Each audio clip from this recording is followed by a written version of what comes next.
welcome to the Revolving Change podcast, where we talk about leadership and management in the context of this ever-evolving world. Hi, I'm Joanna, one of the junior coaches here at Revolving Change, and here with me today, of course, is Jorge, the founder of Revolving Change, the so-called analog dinosaur. Yes, the analog dinosaur who's definitely going to be giving us a lot of insight and information that we need to actually carry on.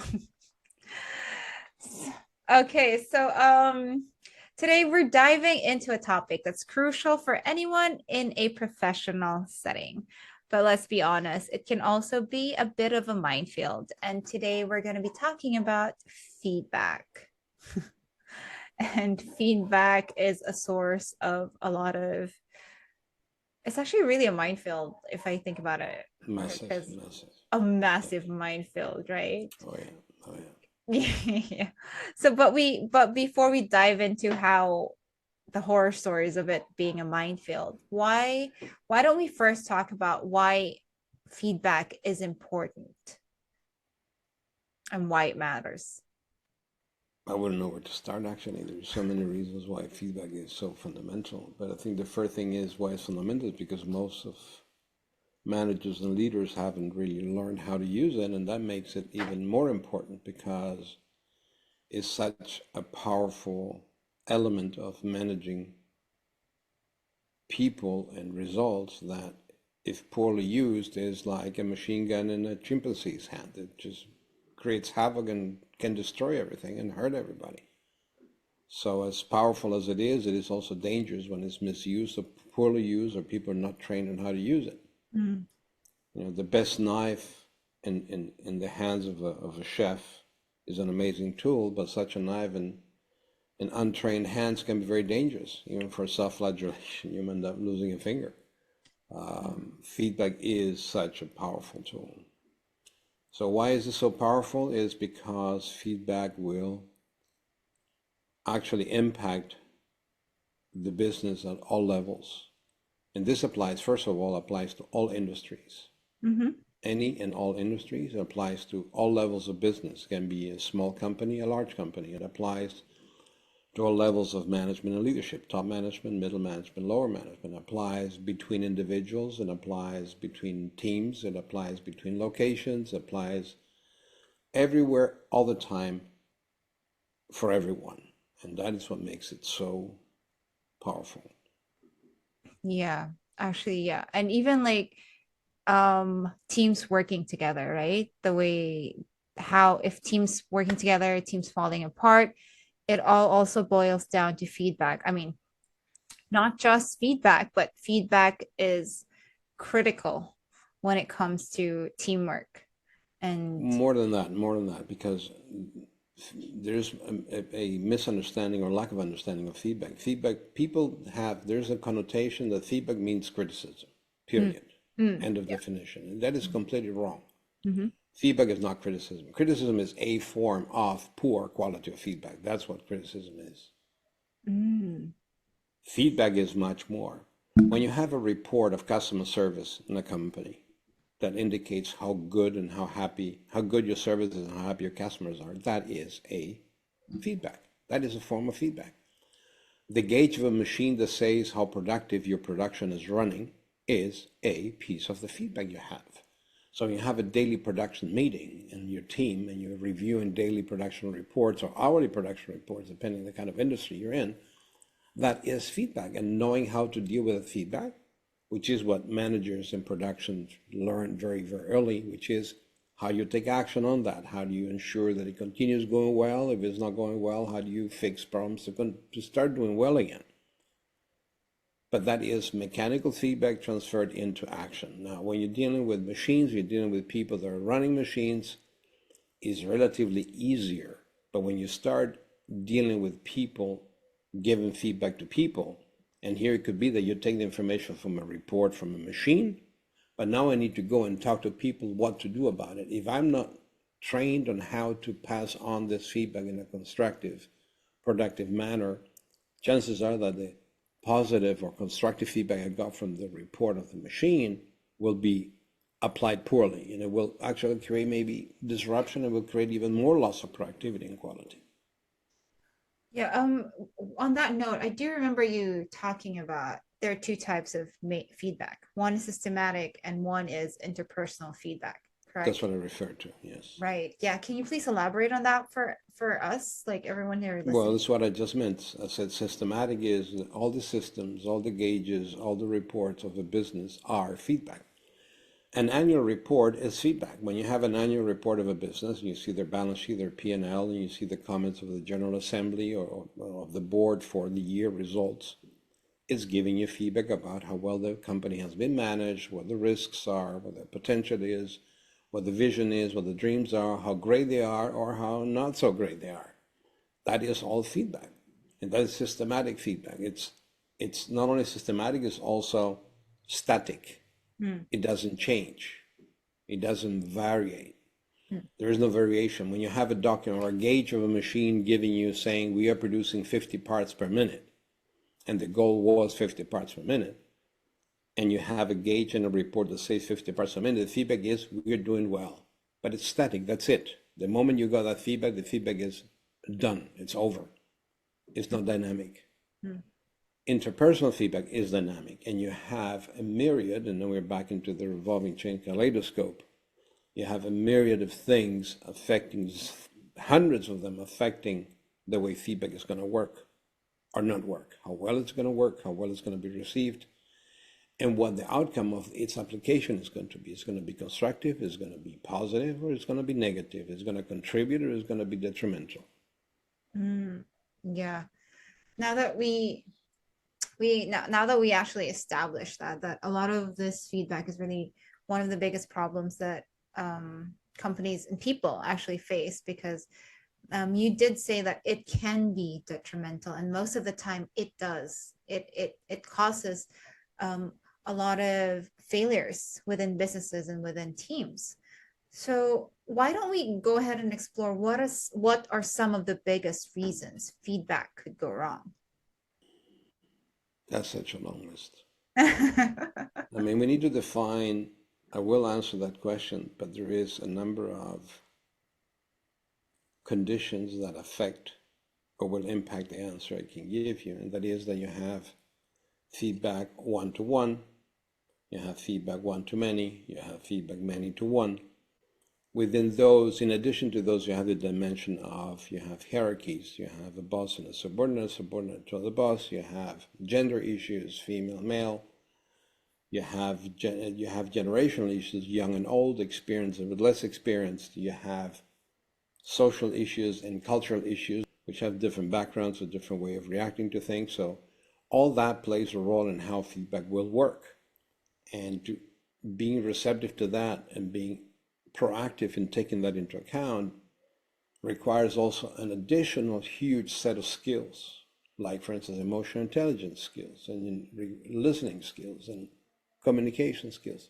So going back to answering your question, I'm going to try to come up with often reasons that will apply everywhere and to all levels and in all conditions, so in all relationships. So feedback is extremely powerful and needs to be well prepared by the coach. The coachees need to be well prepared by the coach. I would say this leads me to the first main issue, which is the lack of training on feedback. People are not trained how to give feedback. They're not trained how to receive feedback because people say often, well, you know, I had a course and I followed the checklist on how to give feedback and I followed the checklist. Okay. Those that you're giving feedback to, did they get the checklist on how to receive feedback? No, because most of the time there are no checklists for how to receive feedback. Because to be able to receive feedback, if the delivery of the feedback was of high quality delivery, not the content, but the delivery, then the recipient of the feedback will have less trouble accepting the feedback. So as you can see, now we have two elements which are both variable, both dynamic, and that makes it extremely complex and shows that the training of both to be senders and to be receivers is absolutely essential.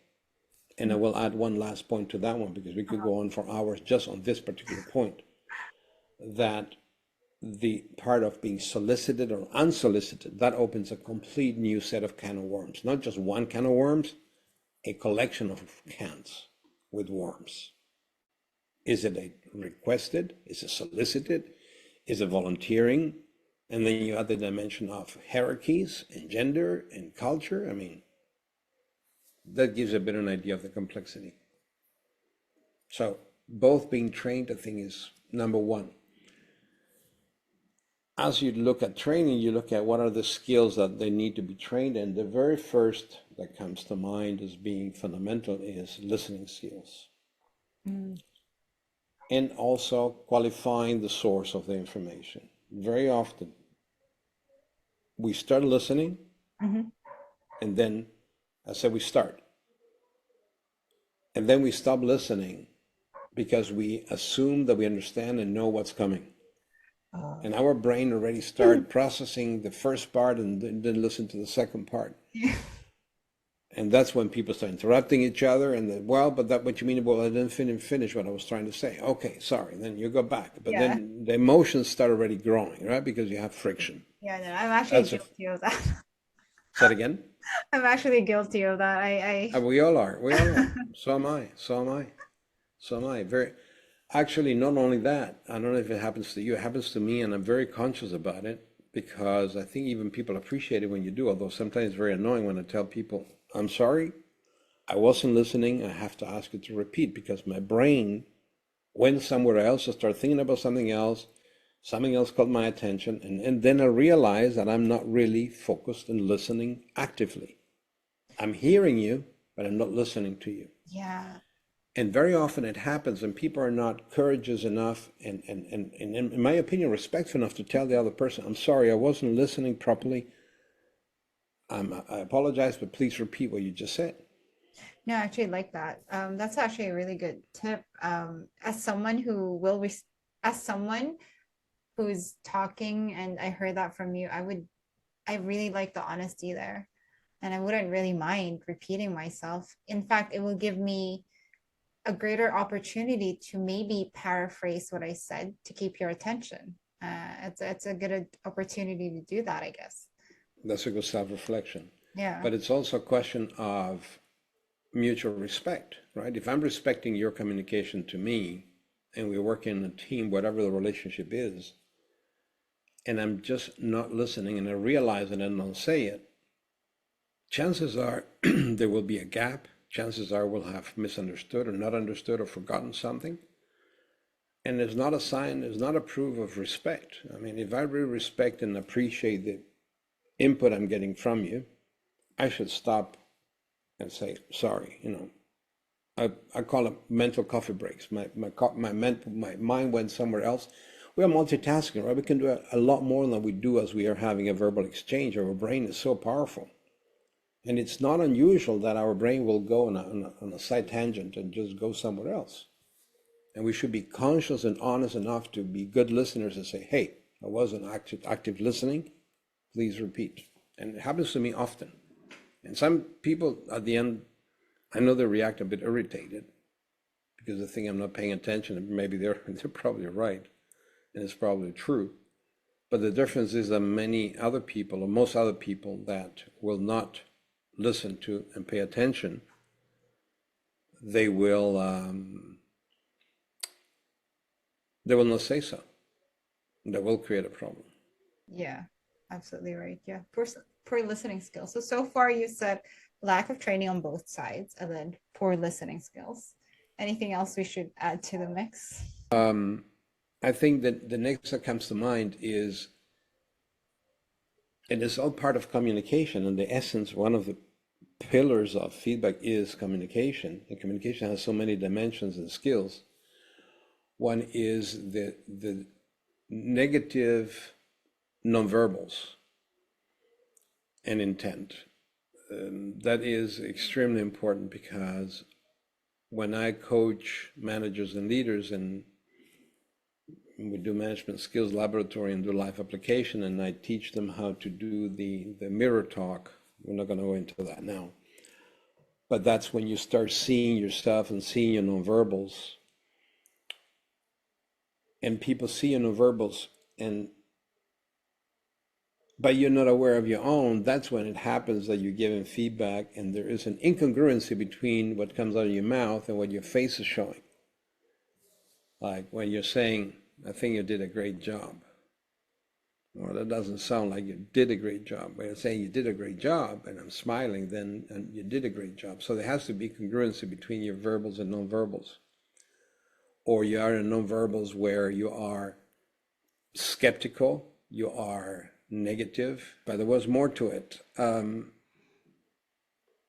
Because that's the intent also, we have to be conscious of being honest with the message we're sending. If my feedback is corrective feedback, and I on purpose to call it corrective and not negative, it's corrective, it's feedback that is meant to improve what somebody else is doing. And there has to be congruency in the intent. So if my intention is to help, my tone must be helpful, and my nonverbals must be helpful. If I'm saying that my intent is to help you, and I'm saying in the same time that this is the last time and next time you're fired, well, that's not very helpful. That is fear instilling. And maybe fear is in this context helpful because it is about the time and is one time too many. But then I should convey that message strongly enough that it's understood that way. So it has to be all congruent. The intent, the nonverbals, the voice. So we mentioned listening skills, we mentioned the negative nonverbals and the intent. I would like to add to it the ability to deliver the feedback. Delivery of feedback is so important. Because when I'm delivering feedback, it's equally important how I am gauging the reaction to my feedback. If I'm giving feedback and the reaction is defensive, either the person wasn't trained on how to receive feedback, or my delivery could also be off to aggressive, not on point. Maybe my voice is okay, but my nonverbals are too negative.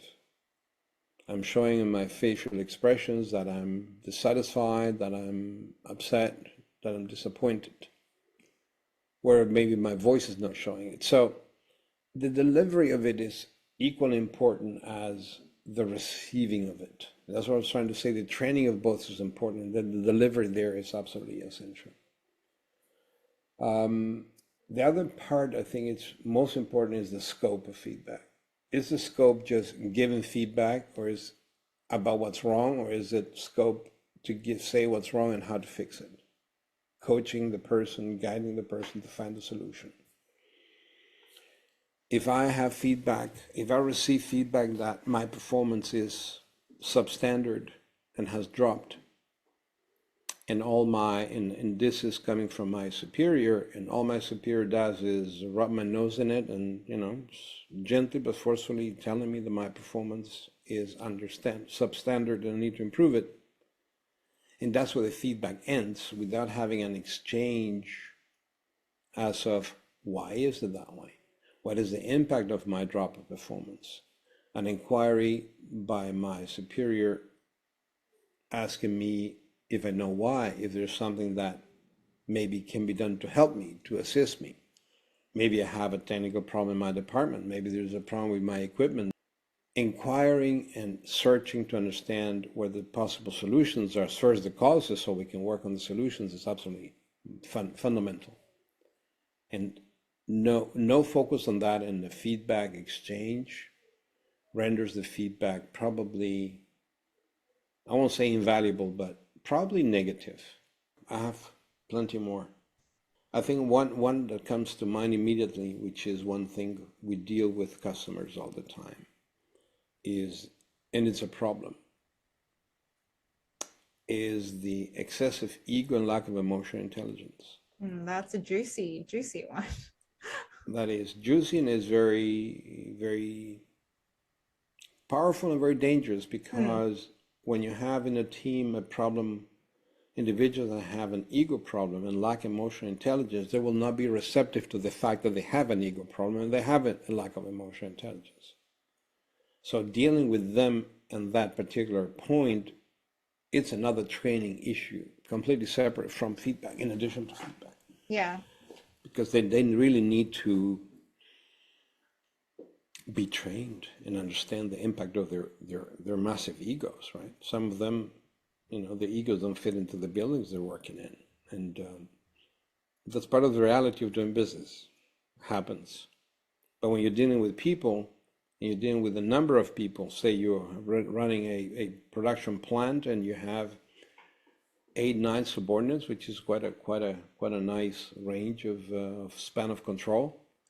But you also directly go to the shop floor and meet people, and like I used to do with my clients, and the workers and the machine leaders and team leaders. Then it's extremely important that your ego is under control and that you are genuinely humble and accessible to people, and that your direct reports don't feel threatened by the fact that you talk to their subordinates. And that takes a lot of emotional intelligence. It takes a lot of skill and a lot of training. And that is a major issue in the world of feedback. Yeah, okay. Absolutely. I think that is one of the biggest things, really. Like, some people can't really separate. For example, if you're on the receiving end, which I have been on a lot of times, and when I do also give feedback to people, when in my managerial positions and stuff like that, I'm always careful to ask, I want to do my best as to not make them to feel like it's an attack on their identity and personality, or their selves as a whole. I'm careful to choose my words. I find myself doing that a lot of times, so as to this person not feeling like you're the problem. You're not the problem. It's more of like, the situation is the problem. How it was handled is the problem. It's not necessarily an attack on you as a person. It's just the job itself. And if you get what I mean, am I saying that clearly? You are, but I think it's interesting that you're using some of the words that actually become the problem. Say, I'm not attacking. Well, when people interpret feedback as an attack, it shows already that there's a problem, right? Mm-hmm. Because feedback by definition is not an attack. Because maybe you are the problem.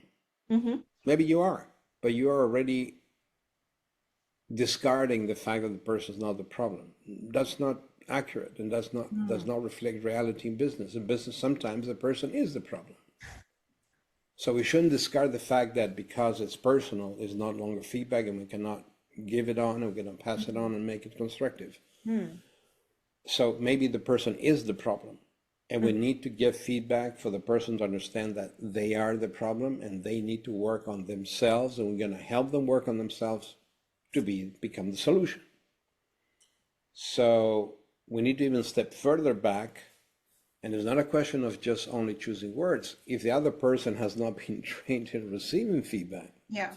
and I have to give this person feedback in terms of saying you are the problem, it's going to be very, very difficult, very dicey, and chances are it's going to go wrong. There's going to be some collateral damage or some direct damage.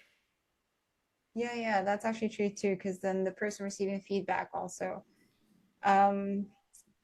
needs to learn how to accept the feedback, especially if, like you said, they are the actual problem.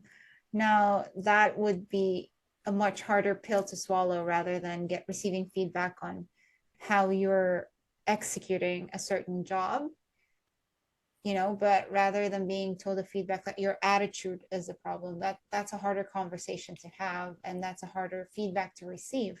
It's perceived harder because we're not trained. Once you're trained, both are trained, it is not really harder. Because if I'm saying that the way you're confronting your staff, let's take an example, there is a problem of leadership and people are demotivated and they don't feel they're being coached and properly managed by their superior, and I'm giving feedback to the superior, then it's actually the person that is the problem. He needs to improve, or she needs to improve their personal leadership skills. They are the problem. So very often we just hide the fact that is, well, you're not the problem, your skills are the problem. Well, yeah, but at the end is you and need to develop your own skills so you become the solution. So it is the same thing. It's just that there is this fear about that, oh, it's the person, so we don't want to say it. We're walking on eggshells. No. If we are trained, and we are trained both, the giver and the receiver, and we become used to using feedback as a standard tool of communicating and managing, it becomes a standard element of our day-to-day business management skill set, then it's not a problem. In our team and in all my businesses that I've had, and I had lots of them, and they were not all successful. I'm not pretending that. But one thing we always did is our feedback meetings, always. It is being absolutely essential that we have very clear expectations, but also feedback meetings. And I mentioned earlier the many to one, how difficult that is, because that is extremely difficult when you have lots of people giving feedback to one person. And it's very easy to get defensive, right? And people get defensive, and because they get defensive, they say you're getting aggressive, and that's where conflicts arise, from where there should be no conflict. So an event that was meant to be to solve a problem creates a new problem. It didn't solve the problem that we had in the first place. So double whammy. But one of the things I used to do, well, one of my partners, is we were sitting in the middle of a room surrounded by our staff, and we had a feedback session. Was a time block. We blocked a certain amount of time. We sit in the middle, sit in the middle of the room, and we have an agreement that will be given feedback by everybody in the room, whoever has feedback for us, personal, system, company-wise, any feedback they have and want to share. And all we are allowed to do is to ask clarifying questions. We cannot justify, we cannot explain, we get nothing. Only ask clarifying questions. And that is extremely difficult, extremely painful. And you'll be giving all this feedback, and you've been told all the things that we're being perceived, we're not doing right, or we have to improve. And you write it all down. Well, those days it was pen and paper, of course, right? We didn't have devices, electronic devices. We're dinosaurs. Try to let everyone know that you're a dinosaur. I am a dinosaur. Yeah, it was like, writing on a pad. In the US was yellow pads. We use in Europe white pads. Yeah. And write it down. And at the end of the meeting, you had like, I don't know, 5, 6, 7, 8, 10 pages. And they left the room, and it was like, oh, But man, it was like, I think yeah. that one is more dangerous though, like reading feedback rather than receiving it verbally and No, but I receive it verbally. I'm making my notes. It's all oh, verbal. okay. It's all Got it. life. It's life. Sorry, I was misinterpreting it as you know how No. I'm glad you asked. I'm glad you asked. I was not clear in sometimes how there to was express.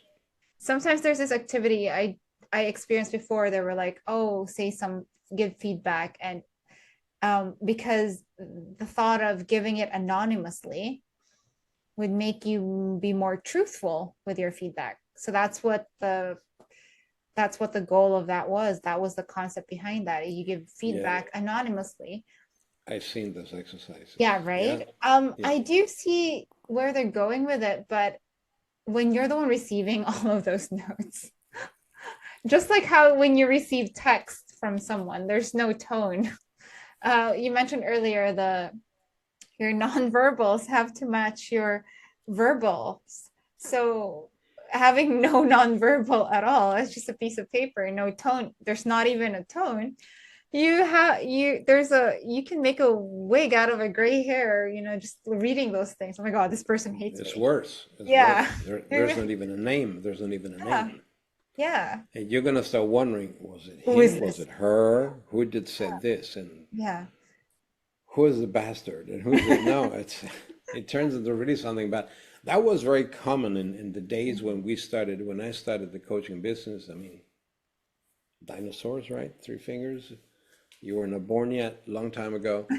There were companies doing that, and there were coaches promoting that, and I was Mm, very adamantly against that because, first of all, you didn't learn any skills. mm, It was like getting into a sweat box and you get beaten up into the box, and it's in the dark. You don't know who's beating you, and they're beating the hell out of you, mm. and you come out all bruised, all bleeding, and all upset and hurt. Mm. And what are you going to do with it? How are you going to use this? And all it does is create a lot of tension. It doesn't really solve problems. So no, it's not advisable. Personally, I would strongly advise against that. And I think the key is to go slow and to train people. I mean, what you can do is, I mean, we've done exercise. I mean, in laboratory exercise, we do a management skills laboratory. One exercise I used to love is I would take the top team Mm-hmm. and I would prepare the team for the exercise. Say, okay, I will ask you to prepare something you're extremely proud of that you have accomplished in your career. Something that you're really the top performance of your career. You have 10 minutes, write it down, prepare yourself. So, and then so three of you, and I would have a way of choosing, and I'll leave that out of this conversation now, how I choose the people. I choose the three that go out of the room, and I keep the rest of the team. I say, we're going to start with three. But what I will do is I will ask the team that stays to say, well, the first one that comes in, you're going to give negative feedback. You're going to say, oh, that's bullshit. Anybody can do that. You're really proud of that shit. I mean, you're really proud of that crap. So you're going to give very negative feedback. We are filming, of course. We always film our exercises. And I will monitor it and I will run it. And when I say stop, you all stop. Okay. Because sometimes the emotions could get out of control. The second one that comes in, we're going to ignore it. We're going to just talk to each other and listen a bit and then pretend we're not listening. And the third one, we're going to be really excited, like, great, fantastic, and wow, that's amazing. We're going to film the reactions. And of course, I chose the person to undergo the torture in function of how I appreciated their own behavior, their mindset, their ego. And it was phenomenal. The first one, when it started getting all this negative feedback, you would see how upset they started getting, right? And they're getting right in their face and like, well, don't interrupt me. And this is fantastic. No, what do you mean? Well, how you dare tell me that? How you dare talk to me like that? So at one point in time, I say, okay, time out. This was an exercise. Relax, cool down, have a seat. We go to the next one. The next one, same thing. And the person, you can see that when people start paying attention, the person starts lowering their voice and the end it stops talking, like nobody's listening to it, nobody's paying attention.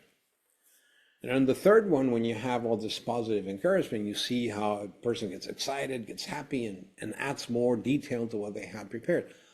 And the exercise is so phenomenal because you have people which are responsible for feedback in the business at the very top level are so sensitive to how they receive feedback. They have not been trained. And actually, you put them in the position of the subordinates. And how often do your people feel the way you felt? Because you are reacting. I mean, this is to the team, of course, right? Because you're acting and reacting the way you are.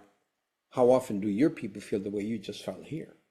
And that is a massive eye opener. People go like, "Oh my God!" I mean, it's like, wow. And from there, you build on to what are the skills. So that's to show that feedback can be absolutely flabbergasting if it's poorly managed and people were not trained. It can demolish people, can change careers, it can hurt people.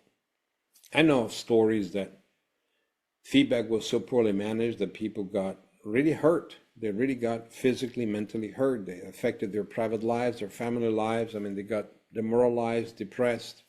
Terrible, terrible. Yeah, that's actually damn feedback arguments. The way you're talking, I could already imagine arguments starting from feedback sessions, people losing their mind and things like that.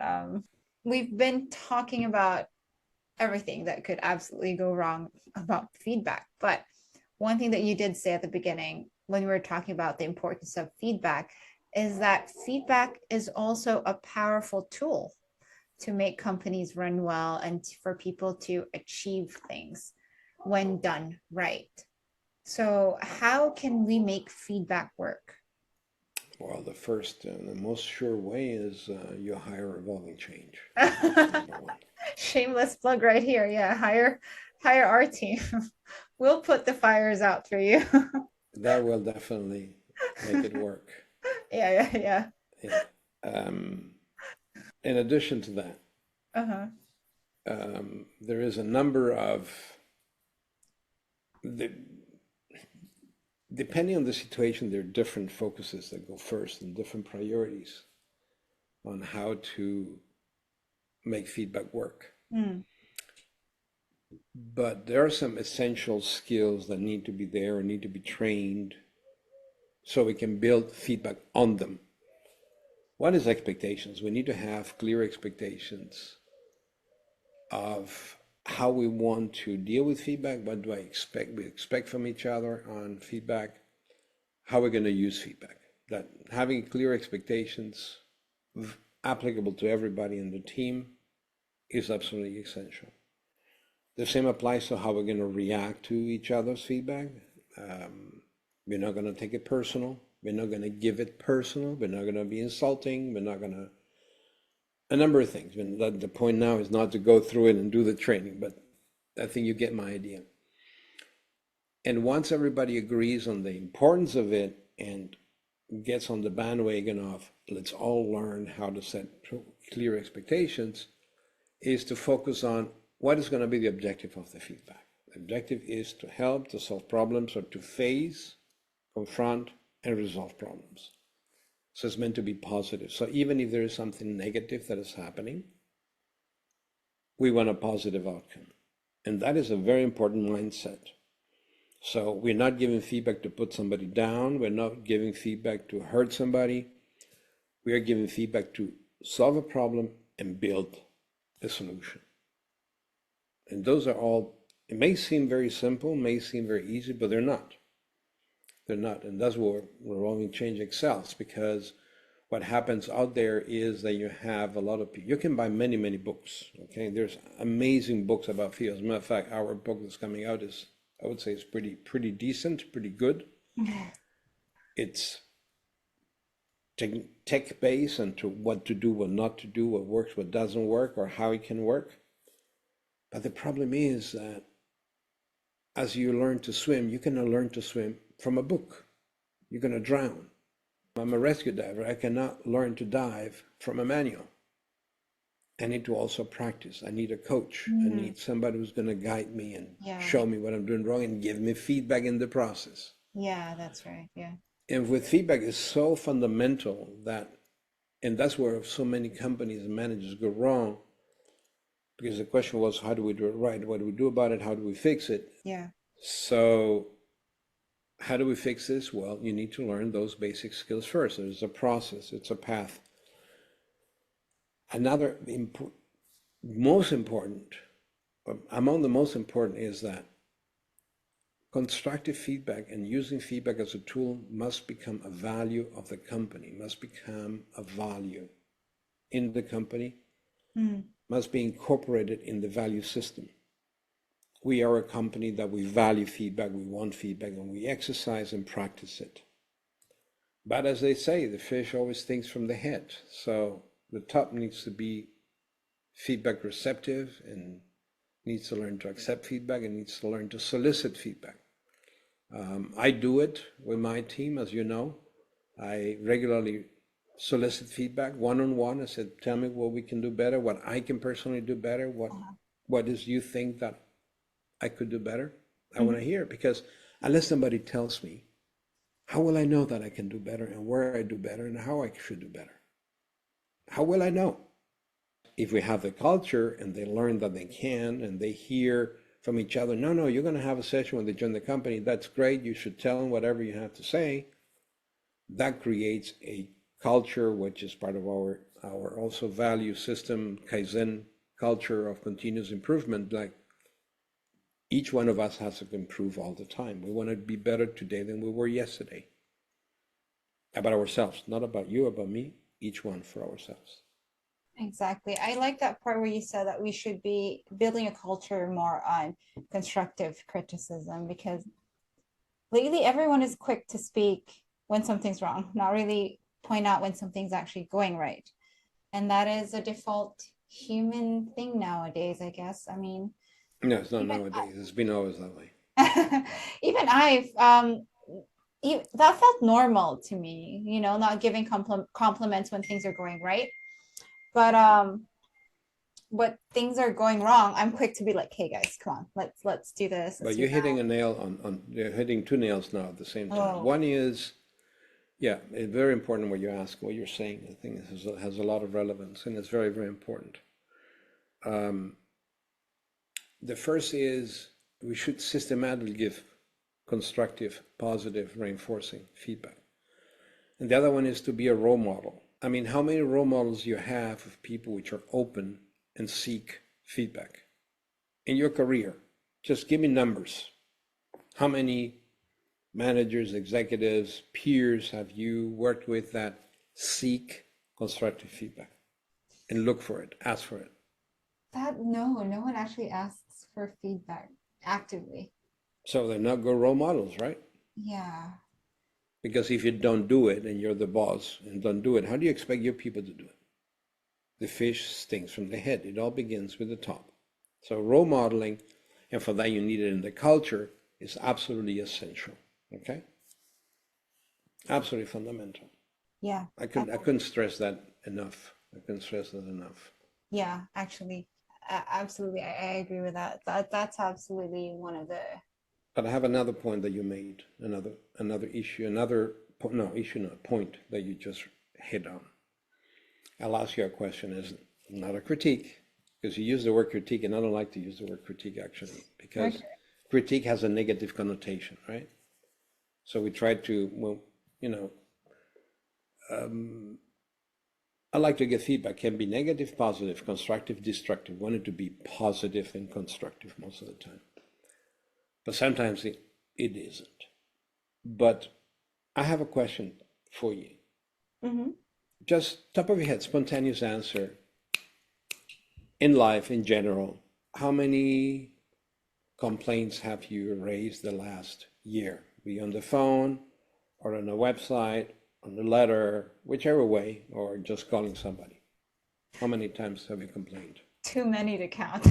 No, okay, too many, lots of them. Okay, fine. Yeah. How many times did you take the initiative to go and tell somebody how happy you were with something? I would also say a lot because personally for me, because I realized that I was quick to correct, quick to point something out when it's wrong. And then I heard someone say that when you have something nice to say, you shouldn't hold it back. Or when you feel impressed about something, you shouldn't hold it back. So ever since I heard that 2 years ago, I've been practicing that in all That's very honesty. good. That's very good. Very exceptional Yeah. because most people don't do it, right? Yeah. Even the people that it's actually pretty weird. It's like a personality 180 from someone being closed off. I'm always being cold. People think of me like a cold-hearted, you know, bee for the sake of everyone listening online. We want to bleep that. But yeah, they always say I'm cold-hearted and stuff like that. And I get it because I think you did a great job, but I don't say it. But then I only release words like, okay, guys, general, like, oh, great performance last week and blah, blah, blah. But look at this. Like, I'm more specific when it comes to pointing out things that need to be improved, this and that, but not very vocal about things that I appreciate about another person. So I actually started practicing that for real. Well, It we was weird actually, at first, to be honest. It was weird saying it. yeah, It I feels mean, we're weird. revolving change, do it and do it regularly, right? Yeah. And try to recognize and encourage and do it publicly. Yeah. Personally, I think it's very important that people hear managers praise and give positive feedback to others in front of them because it builds morale, builds self-confidence. It shows recognition, it shows that we care and that we mean it, right? Because even publicly is more powerful than one-on-one. I'm a frequent flyer of so many airlines, but you know some of my preferences. And regardless of the, well, you know, long haul, I don't fly economy anymore. At my age, you don't do that. Um, but I often, when I'm impressed, I ask the purser in my cabin to give me a list of the names of the crew. Mm. And I get the names of the crew, and I will take the time to write an email and explain why that crew worked so well and what a wonderful experience I had. And I've been told, I'm asked, I said, if you get feedback, if I get feedback, would you hear? Say yes. When we get positive feedback, it goes into a personnel file even. So you see, by having inquired, which hardly anybody ever has inquired with the people getting the feedback, how valuable is this for you? I can see that I can help, I will have an impact on their careers. Just this 3-minute email that I'm going to be writing can have the impact on 6 people's careers. Hmm. Isn't that phenomenal? That is actually For just a phenomenal. little effort, a Yeah, little thank you note, I yeah, think it's fantastic. that's actually great. Okay, wow, that has been a very, very rich discussion about feedback. Now, let us start our segment, which is one of my favorite segments so far, where we take people's actual experiences and questions and answer them. I Okay, can so start we getting have worried. I have 3 questions for you today. Let's see if you can like answer this. Well, for sure you'll be able to answer this. All right, here we go. First question. Hello everyone. First experience here, so please I need your advice. What is the best way to give a difficult feedback, parentheses, performance related, to a very emotional team member? Hello, all. Hope everyone is good. I have a team member whom is known for their overreaction. They are very sensitive to criticism and to their own mistakes. I am even more worried as their performance is subpar, so I don't know what is the best way to let them know without having a disproportionate emotional reaction. They are fairly new and they have been hired almost 1 year ago, having highs and lows.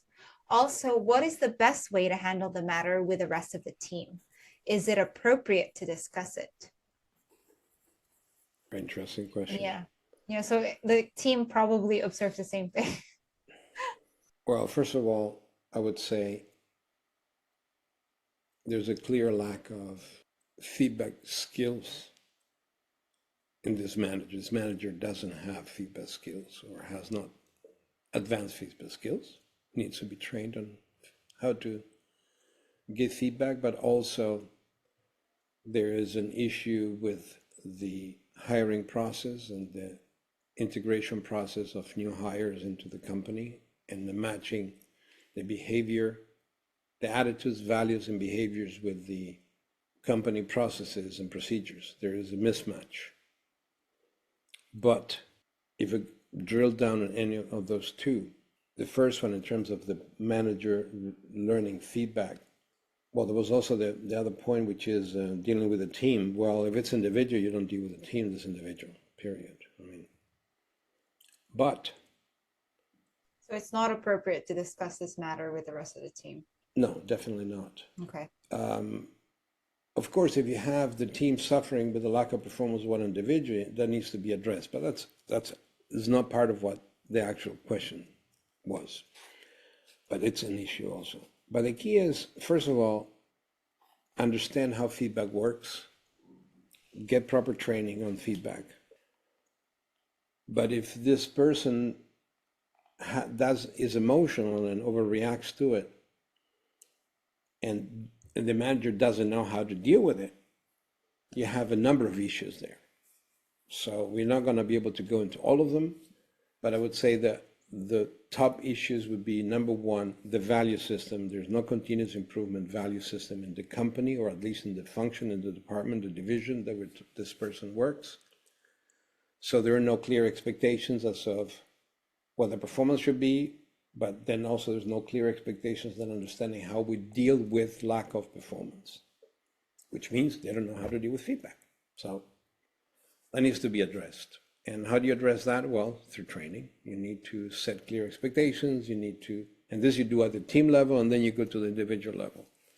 Because it seems it has worked well because the rest of the team is not emotional, but probably the team could benefit from feedback too, because if they don't know how to handle the feedback to a person that is emotional, it's because probably they don't have a feedback process. If they had a feedback process, that would work also with emotional people. So they probably don't have a feedback process.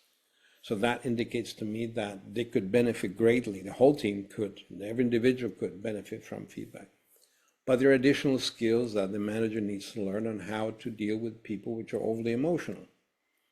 That's a different set of skills that belong to feedback, but they are about managing emotions, about emotional intelligence, and about leadership.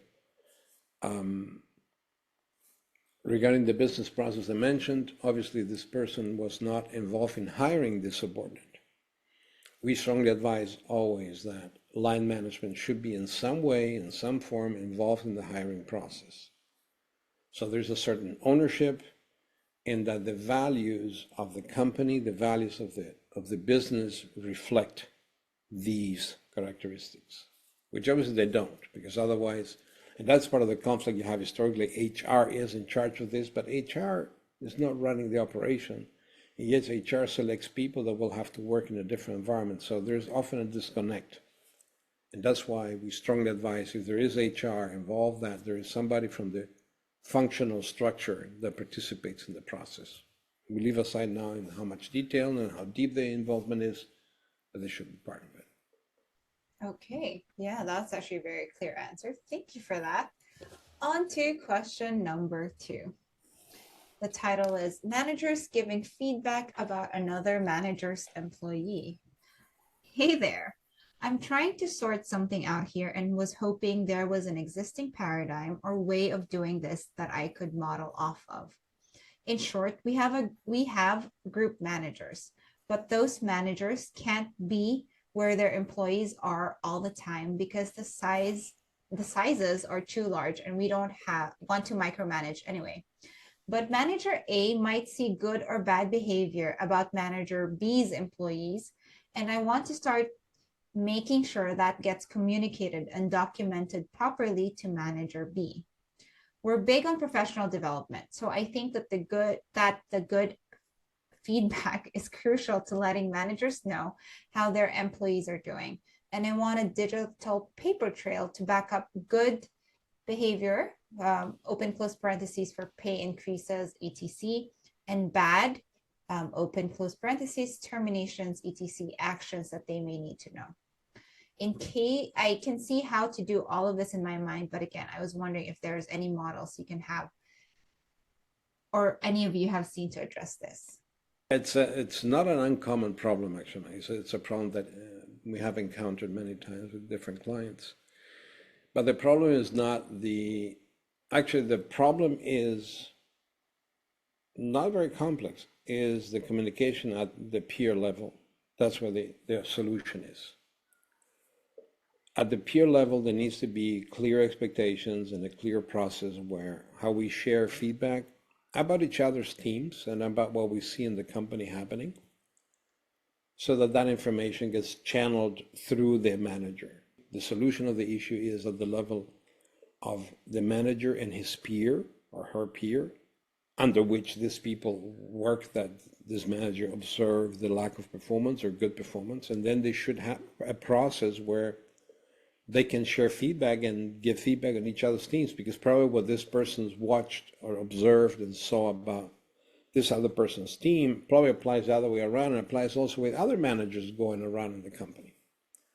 I mean, I remember a project, this was actually in China, also a long time ago, and one manager had a hard time telling another manager that his team was not performing, and it was not performing. It was terrible. I spare you the detail, but this is a long, long, long time ago. So China was barely opening. I mean, they would check our luggage coming into China to give an idea how backwards it was, because they wanted to be sure we didn't bring subversive magazines like Time, Newsweek, or something like that. That's how bad it was. So it's a long, long time. But I remember the issue was that it was a similar issue, and the answer was, well, if it doesn't come from my manager, it's not credible, because the structure was so rigid that it had to come from the line management. You could not go cross structure, and that is healthy, that it stays within the structure. But you need then at the top level, you need managers. At the higher level, you need managers communicating. You need to have the culture, you need to have the processes, and so that the documentation comes from the actual line manager. Okay. Yeah. Actually makes a lot of sense. I've never experienced, well, yeah, it's actually true because sometimes you can't be there I do understand that in some industries, the managers aren't there all the time. In some industries, that their team members are working around the clock, different shifts. And of course, the manager can't be there all the time, No, 24 but hours a you have, day. for Yeah. instance, but you have, That's for why, yeah. instance, a location outside where Yeah. people go and do construction work, Hmm. and you have three sites. You're not on all three sites at the same Yeah. time, right? True. Yeah. Okay, that's actually really good. Right, on to our last question for this podcast. This is from a seasoned manager. Am I wrong to also expect feedback on what I am doing right? Obviously, the higher you go, the less there will be feedback, and more will involve how you solve problems and what needs to improve. Morale, though, is also a concern with managers, such as myself. Yes, all those things about needing to know how to handle yourself, etc., or how managers and leaders are for the people. Is it wrong, or is it just ego to also desire being valued or to want to hear from my manager what I am also doing right? Yes, I am a manager myself, but I'm also just a follower too of someone, right? It's basic people management and empathy to do that honestly. No, That's it's it. not wrong, and it's not an ego problem. So how then would But, I don't so I, yeah, the manager's right, but that means the company doesn't have a feedback culture. This means that the manager is not getting regular feedback, doesn't get regular encouragement, doesn't get regular recognition for the work that's done. And there's a very old saying which is unfortunately true because of this issue, which is management at the top is very lonely, and yes. that's where it comes from.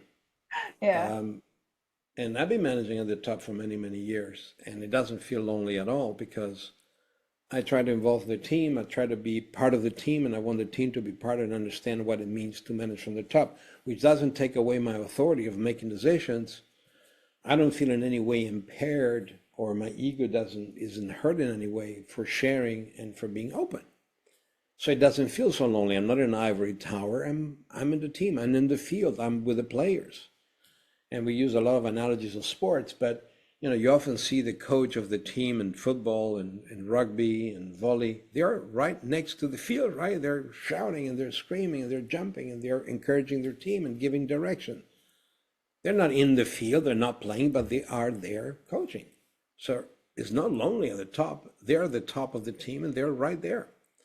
And business should be the same thing. Of course, you're not going to be going around screaming and shouting, but we're going to be part of what's going on, and we want people to understand also how difficult our job is sometimes. That they understand that no, it's not just all driving fancy cars and flying first class, and no, we got some really tough decisions to make, and sometimes they're hard to make. We report sometimes to a board or to your banks if you're a private company, and to your other stakeholders. Um, So the answer to the question is it's okay to want that feedback. But if you're good at that and you're giving feedback to your people, and you're not saying that you're getting feedback from your subordinates. So it's number one. Number two, that proves to me there is no feedback culture. So my answer is introduce a feedback culture in the business, top down, bottom up, right and left and center. Peers give feedback to each other.